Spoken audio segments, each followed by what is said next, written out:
UMT அப்படிங்கிற என்னுடைய இன்ஷியலே வந்து கமலஹாசன் அவர்களுடைய உன்னால் முடியும் தம்பி திரைப்படம். அந்த படத்தை பார்த்ததுக்கப்புறம் என்னுடைய பெயரையே நான் வந்து யூஎம்டி ராஜா, அதாவது உன்னால் முடியும் தம்பி அப்படின்னு என் பேரையே மாற்றிக்கிட்டேன். ஒரு 218 சாதனைகள் நான் பண்ணியிருக்கிறேன். சாதனைகள் அப்படின்னா முக்கியமாக வந்து ஆர்ட்டு சம்மந்தப்பட்டது. அதாவது ஓவியங்கள்லேயே வந்து வித்தியாசமான ஓவியங்கள், அதாவது யாருமே யோசிக்க முடியாத ஓவியங்களை வந்து ஆகஸ்ட் 15க்கு வந்து நான் வித்தியாசமாக ஒவ்வொரு ஆகஸ்ட் 15க்கு வித்தியாசமான ஓவியங்களை கொடுப்பேன். போன 2 ஆண்டுகளுக்கு முன்னாடி ஒரு ஓவியம் வரைஞ்சேன். அது வந்து இந்தியா ஃபுல்லாக மிகப்பெரிய அளவுக்கு வைரல் ஆச்சு. அது என்னன்னு கேட்டிங்கன்னா, கண்ணுக்குள்ளே, அதாவது பள்ளி பருவத்தில் நம்ம படிக்கும்போதே தேசிய கொடியை கண்ணிமை போல் காப்போம் அப்படிங்கிற அந்த வார்த்தை வந்து என் மனசுக்குள்ளே ஆழமாக இருந்தது. அதனால் அந்த தேசிய கொடியை வந்து நம்ம கண் இமைக்குள்ளே வரைஞ்சா என்ன, அதாவது கண்ணுக்குள்ளேயே தேசிய கொடியை வரையலாம் அப்படின்னு அந்த யோசனையே வந்து ரொம்ப பயங்கரமாக இருந்தது. முட்டையோட அந்த படலத்தில் அதில் தேசிய கொடியை வரைஞ்சி கண்ணுக்குள்ளே அதை செட் பண்ணி நானே ஒரு மிரர் வச்சு அந்த தேசிய கொடியை வரைஞ்சேன். இது ஒரு தடவை அப்படி இல்லை, ஒரு 17 முறை திரும்ப பண்ணி முடியல. அந்த கலர் வந்து பார்த்திங்கன்னா திடீர்னு அப்படியே கண்ணுக்குள்ளே கலங்குது. கண்ணை கழுவிடுறேன், வீட்டில் திட்டுறாங்க. அதுக்கப்புறம் மறுபடியும் செட் பண்ணுறேன். அப்படியே கண்ணீர் வந்து அப்படியே வெளியே வருது. தொடர்ந்து முயற்சி பண்ணி முடியும். நம்ம தேசத்துக்காக எத்தனையோ பேர் உயிரெலாம் நீத்திருக்கிறாங்க, நம்ம இன்னும் பெரிய இதாக நம்ம பண்ணுவோம் அப்படிங்கிற அந்த இதாக்கி என்னை தூங்கவே விடலை. 2-3 நாள் வந்து வண்டியில் போகிற இடம் வர்ற இடமெல்லாம் ஏன் நம்மளால் முடியலன்னு சொல்லி கடைசியில் மறுபடியும் ட்ரை பண்ணி அந்த கண்ணுக்குள்ளே வச்சு ஒரு மிரர் வச்சு அந்த ஒரு ஓவியத்தை நான் வரைஞ்சிட்டேன். எந்த ஒரு நிகழ்வுகள் வந்தாலும், இப்போ செஸ்ஸில் ஒருத்தர் இந்தியாவுக்கு பேர் வாங்கி கொடுத்துட்டாருன்னா உலகத்திலேயே சிறிய செஸ் தங்கத்தில் அது பண்ணுவேன்.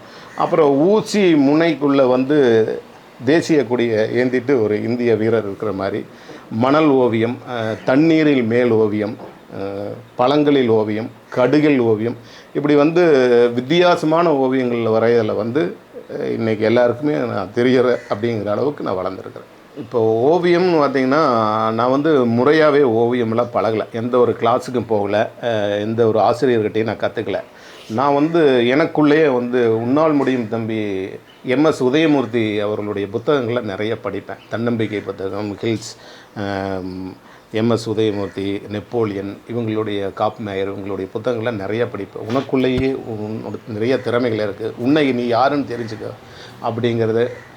அதையை வச்சுட்டு நான் தினம் ஒரு ஓவியம் அப்படின்னு சொல்லி ஒரு பெரிய ரெக்கார்டு நோட்டு வாங்கி டெய்லி ஒரு ஓவியம், எந்த ஒரு படங்களை பார்த்தாலும் அப்படி வரைஞ்சி ஒரு வருஷம் தொடர்ச்சியாக வரைஞ்சேன். சித்திரமும் கைப்பழக்கங்கிற மாதிரி நான் ஒரு ஓவியன் அப்படிங்கிற அடையாளத்தை காட்டிக்கிட்டேன். அதுக்கப்புறம் சாதாரணமாக எல்லாருமே ஓவியம் வரைகிறாங்க, நம்ம அதிலிருந்து மாறுபட்டு காட்டணும், எதுவுமே வித்தியாசமாக பண்ணணும். பார்த்திங்கன்னா, நெகம் வளர்ந்துருச்சுன்னா நெகத்தில் வந்து அந்த நெகத்துக்குள்ளே செதுக்கி அதில் ஒரு ஓவியத்தை வரைஞ்சேன். எந்த பொருளை நம்ம பார்க்குறோமோ அந்த பொருளை ஓவியத்தை பண்ணுவேன். உடஞ்ச காகித குப்பை இருந்துச்சு அப்படின்னா அந்த குப்பையை எடுத்து இயேசு உயிர் தெழுந்தார் அப்படின்னு, இயேசு இப்படி இருக்கிற மாதிரி உயிர் தெழுந்தார் ஒரு இது பண்ணேன். இதுக்கு முன்னாடி பார்த்திங்கன்னா, ஈஸ்டர் பண்டிகையில் இயேசுநாதரை வந்து எப்படி வரையலாம், ரத்தத்தில் வரையலாமா, சிலுவையில் ஆணியில் வரையலாமான்னு ரொம்ப யோசிச்சுட்டே இருப்பேன். வந்து ஒரு கிலோ ஆணி, சிறிய ஆணி வாங்கி ஆணியிலேயே அரைஞ்சு, அதாவது இயேசு வந்து ஆணியில் அரைஞ்சாங்க, ஒரு ரத்தத்தை கொடுத்தாரு, பாவங்களை சுமந்தார் அப்படிங்கிற கான்செப்டில் ஆணியிலேயே அடித்து அப்படி இயேசுவோட உருவத்தை ஆணியில் வரைஞ்ச ஈஸ்டர் பண்டிகைக்கு. இந்த கிறிஸ்மஸுக்கு என்ன பண்ணலான்னு யோசிக்கும் போது பைபிளில் ஒரு வார்த்தை இருக்குது, அதாவது திராட்சை பழம் அதில் உள்ள கொடி நாங்கள், திராட்சை பழம் அந்த இயேசு ராஜா, அவருடைய அந்த திராட்சை சார்தான் அவருடைய ரத்தம் என்றெல்லாம் அவங்க கிறிஸ்தவர், உலகமெங்கும் வாழும் கிறிஸ்தவர்கள் அதுக்கு மதிப்பளிக்கிறார்கள். அப்போ வந்து அந்த திராட்சை பழத்துக்கு அவ்வளோ ஒரு மதிப்பு இருக்குது. அவர் தண்ணீரை வந்து திராட்சை ரசமாக உருவாக்குனார். அப்போ அந்த திராட்சை பழத்தில் ஓவியம் வரைஞ்சா என்ன அப்படின்ட்டு அந்த நைட்டு நான் வந்து 1 கிலோ திராட்சை வாங்கிட்டு வந்து வரையும் போது அந்த ஈரத்துக்கு வந்து பெயிண்ட் ஒட்டுறதில்லை. வரையும் போது அப்படியே ட்ரையாக ஒளியும். அதுக்கப்புறம் மறுபடியும் வரைவேன். அதாவது இது வந்து லப்பரோ பென்சிலோ வச்சு அழித்து அந்த மாதிரியே பண்ண முடியாது. இப்போ ஒரு ஓவியம் வரைஞ்சிட்டேன் அப்படின்னா அந்த 1 லைன் தான், அந்த 1 லைனில் கரெக்டாக அமைஞ்சுது, இல்லைன்னா இல்லை. இதில் வந்து நான் 7 இயேசு உருவங்களை வரைஞ்சிருக்கிறேன். ஆனால் இதுக்கு முன்னாடி பார்த்திங்கன்னா ஒரு 13 இயேசுநாதர் உருவங்கள் தவறாக வந்து அதை வந்து நான் ஒதுக்கி வச்சுட்டேன். இப்போ அந்த 7 உருவங்கள் தான் வந்து நான் வெளிக்காட்டியிருக்கிறேன். அதாவது இதுவும் கூட என்ன அப்படின்னா, என்னுடைய தோல்விகள், சறுக்கல்கள், காயங்கள், வலிகள் அதெல்லாம் நம்மளுக்கு தெரியாது. நம்ம ஜெயிச்சோன்னே வரைஞ்சிட்டான் ஜெயிச்சிட்டான் அப்படின்னு எத்தனையோ சோதனைகள் வேதனைகள்லாம் இருக்கும். அதையெல்லாம் தாண்டி வந்தால் தான் சாதனை அப்படிங்கிறதுக்கு இந்த திராட்சை ஓவியமே ஒரு மிகப்பெரிய உதாரணம். அதுக்கப்புறம் அதை வரைஞ்சி அந்த கொத்து திராட்சையில் இயேசுநாதர் உருவம் அப்படிங்கும்போது அது கிறிஸ்தவர்கள் மத்தியில மக்கள் மத்தியில் வந்து ரொம்ப பிடிச்சிருச்சு இந்த விஷயம். திராட்சை பலரசத்தில் இயேசு ராஜா அப்படிங்கிற கான்செப்டில் பண்ணோன்னே ரொம்ப மகிழ்ச்சி. அது நல்ல வரவேற்பு.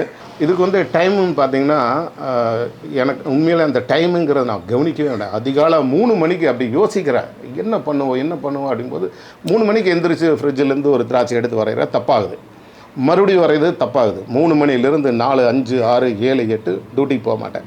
ஏதாவது ஒரு விஷயம் எடுத்தேன்னா எல்லாம் டோட்டல் மறந்துடும். வீட்டில் யாருமே என் கூட பேச மாட்டாங்க. அந்தளவுக்கு அப்படி தனிமையிலேருந்து ஒருநிலைப்படுத்தி அந்த விஷயத்தை ஜெயிக்கிற வரைக்கும் அதுலேயே மூழ்கி இருப்பேன்.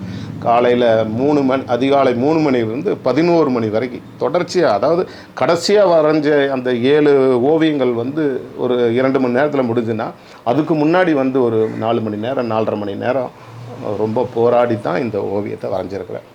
இப்படி நம்ம பண்ணுற விஷயம் வந்து வித்தியாசமாக மற்றவர்களிலிருந்து மாறுபட்டு நம்ம எந்த விஷயம் பண்ணாலும் நம்ம நினச்ச உயரத்தை விட அதிகமாக போகுங்கிறது வந்து எனக்கு ஒரு மிகப்பெரிய நம்பிக்கை கொடுத்துருக்கு.